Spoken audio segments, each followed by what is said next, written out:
Também estamos estabelecendo regime inicial fechado, tá? Regime inicial fechado para crime de roubo com arma de fogo. Pela legislação atual, eventualmente isso não é imposto. A pena fica abaixo do montante necessário para o regime fechado. Nós estamos estabelecendo isso como regra. O maior pânico do cidadão brasileiro é ser vítima de um roubo, e que o pior, de um roubo muitas vezes seguido de morte, nas ruas. Precisa ser mais rigoroso com esse tipo de crime. A população quer que as ruas fiquem mais seguras, não se resolve tudo pela lei, mas parte se trabalha com a lei também. Se tem que mexer na lei, tem que ser mais rigoroso para esse tipo de crime.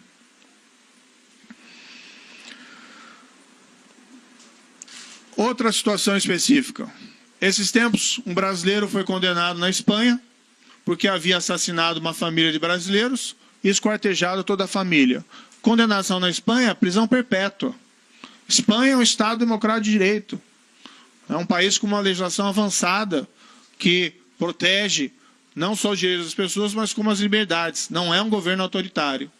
Aqui no Brasil, as pessoas muitas vezes se sentem satisfeitas, com razão, porque homicidas qualificados ou pessoas responsáveis por crimes atrozes ficam menos de 10 anos na prisão. Tem que endurecer em relação a esse tipo de criminalidade. O que nós estamos estabelecendo é que, em caso de crime hediondo, com resultado morte, só há progressão da pena com 3/5 de cumprimento dela. Tá? Como eu disse, não adianta jogar a pena de 30 para 50 anos quando o percentual de pena de regime fechado é pequeno. Tem que aumentar o percentual necessário em regime fechado. Isso não é autoritarismo, isso não é fascismo, isso é rule of law. Temos que ser mais rigorosos com a criminalidade grave. É inaceitável que pessoas que cometem crimes hediondos com resultado morte apenas cumpram uma parte ínfima de suas penas e logo retornem ao convívio social como se nada tivesse acontecido.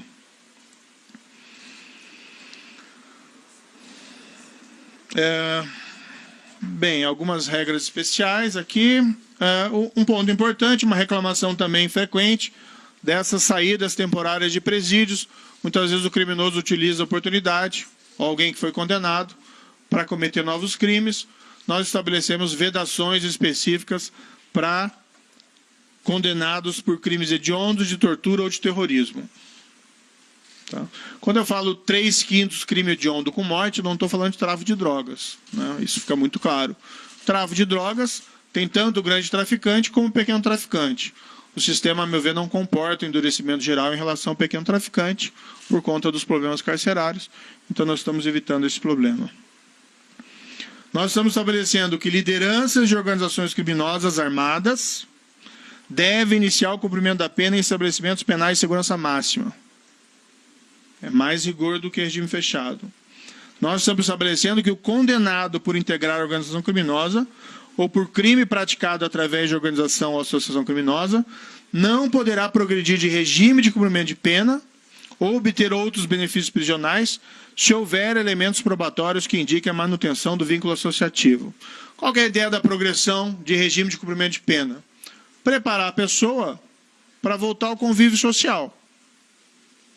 Então ela começa no regime fechado, que é uma prisão mais rigorosa, vai para o regime aberto, vai para o regime aberto e vai para a liberdade. Nenhum problema quanto a isso. Entretanto, é de todo óbvio que se o condenado é membro ativo de uma organização criminosa, ele não tem condições de ser colocado em liberdade, de progredir de regime.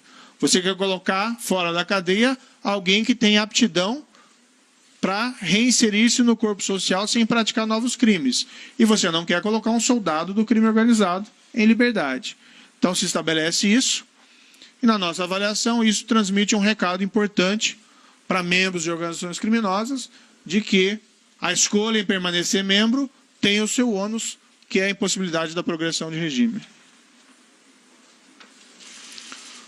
Também uma alteração importante, nosso ver, diz respeito ao conceito de organização criminosa. Nós praticamente mantemos a conceituação atual, mas nós nos baseamos em uma construção do Código Penal italiano, artigo 416 bis do Código Penal italiano, que descreve a associação criminal do tipo mafioso, em que eles basicamente, se os senhores e senhoras forem pesquisar o dispositivo, descreve o que é a Cosa Nostra e nomina especificamente algumas organizações criminosas que se enquadram no dispositivo. No caso italiano, a 'Ndrangheta e a Camorra. E a Cosa Nostra eles têm por implícito pela descrição no tipo penal.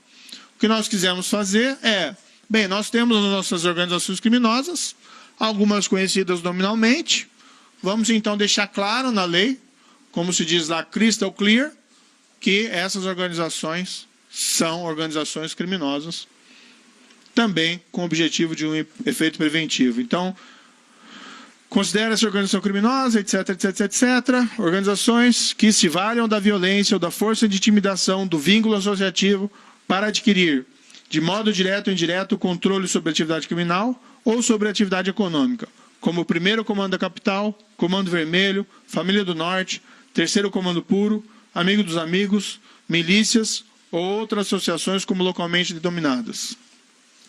O final significa que o rol não é exaustivo, tá? Não é possível nominar todas, nós nominamos algumas mais conhecidas e de maior alcance nacional, como o PCC e o Comando Vermelho. Senhores e senhoras vão ouvir críticas de advogados, de juristas, que essa técnica legislativa não é melhor, de nominar as associações. Bem, nós temos um bom álibi, que é o exemplo do artigo 416 bis italiano, no qual essas associações estão nominadas. E nós fazemos a lei buscando efeitos práticos, não para agradar necessariamente professores de processo de direito penal. Né? Com todo respeito a eles, eu também fui um deles, então é só uma observação de passagem. Isso pode ter um efeito importante,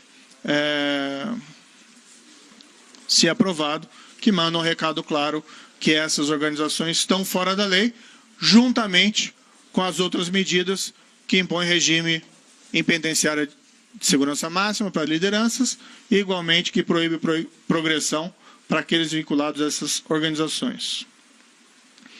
Uma proposta de alteração do Estatuto de Desarmamento. Aqui é a única proposta de incremento de pena do projeto, tá? Que é uma reclamação das autoridades policiais, é preciso tirar pessoas armadas da rua. Tá? Há uma reclamação de que a polícia prende e elas logo são colocadas em liberdade. Em parte porque as penas realmente do Estatuto de Desarmamento são modestas para esse tipo de crime.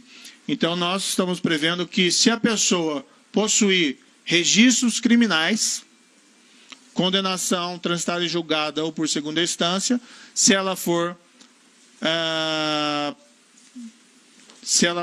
estiver com uma arma, ilegalmente, a pena é maior. Tá? A pena é aumentada na metade. O objetivo é tirar pessoas armadas indevidamente da rua. Uma previsão de confisco alargado, que é uma medida prevista, por exemplo, em legislação estrangeira, como no Reino Unido, como em Portugal, para que criminosos profissionais, por crimes de gravidade, nas situações em que seja caracterizada profissionalismo no crime, crime de habitualidade ou vinculação à organização criminosa, possa haver um perdimento geral dos bens dessa pessoa, por uma espécie de constatação de que aquilo é produto de crime, é o chamado confisco alargado. Uma previsão de que, em confisco de obras de arte, isso possa ser destinado a museus, ao invés de ser vendido. Isso é decorrente de uma experiência da Operação Lava Jato, em que foram apreendidas várias obras de arte. E eu acho que é importante que essas obras de arte sequestradas sejam colocadas em museus, para melhorar o acervo artístico dos museus brasileiros. Então, estamos prevendo também isso expressamente. Algumas outras medidas, algumas regras para prevenir prescrição. Vamos colocar claro, o processo penal tem que acabar ou com a absolvição ou com a condenação. Prescrição revela apenas falha do sistema. Não tem porquê nós temos tantas regras generosas sobre prescrição, nós fazemos ali modificações pontuais para evitar esse tipo de problema. Crime de resistência. Qual que é a ideia aqui? Nós ouvimos muito que muitas vezes a autoridade policial faz uma diligência em um local dominado por organização criminosa e numa infeliz troca de tiroteio, acaba havendo uma vítima, um terceiro inocente, ou eventualmente um policial. Claro que tem que se evitar esses confrontos armados ao máximo, porque é um risco de dano colateral grande ao policial, ao terceiro, e de certa maneira ao próprio criminoso, né? Ele tem que ser preso e não ser morto. Mas, enfim, muitas vezes quando acontece o resultado morte do policial ou de um terceiro, isso vai ao tribunal do júri. E há um manifesto receio de jurados de condenarem pessoas que trocaram tiros com autoridades policiais, muitas vezes também vinculados a organizações criminosas.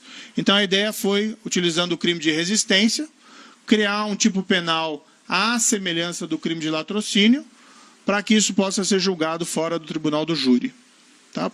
Não expor o júri a riscos de retaliação por parte de organizações criminosas ou criminosos perigosos, deixar essa tarefa ao juiz profissional. Soluções consensuais para o Código de Processo Penal. Né?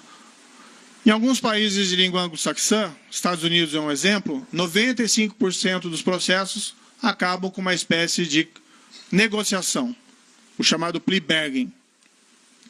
Isso não se confunde com colaboração.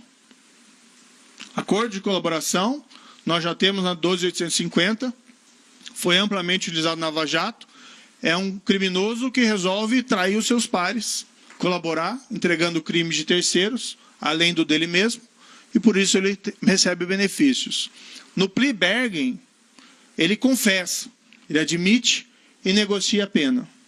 São duas proposições, uma delas de alteração do 28A do Código de Processo Penal, para crimes menos graves, com penas até 4 anos, que normalmente são sujeitas aí à prestação de serviço, há uma possibilidade de sequer oferecer a acusação criminal pelo Ministério Público e se estabelecem ali algumas condições. Vamos dizer aqui que é uma proposta boa e, na verdade, essa foi uma sugestão do ministro Alexandre de Moraes. Ele apresentou também numa comissão de juristas um projeto e tem essa proposição específica. Com a licença dele, nós plagiamos, né? Com a licença dele, com a autorização dele, nós plagiamos essa proposta por reputá-la realmente extremamente interessante. Né? Então, essa é a proposta do 28A. Há algumas alterações pontuais apenas em relação à proposta originária.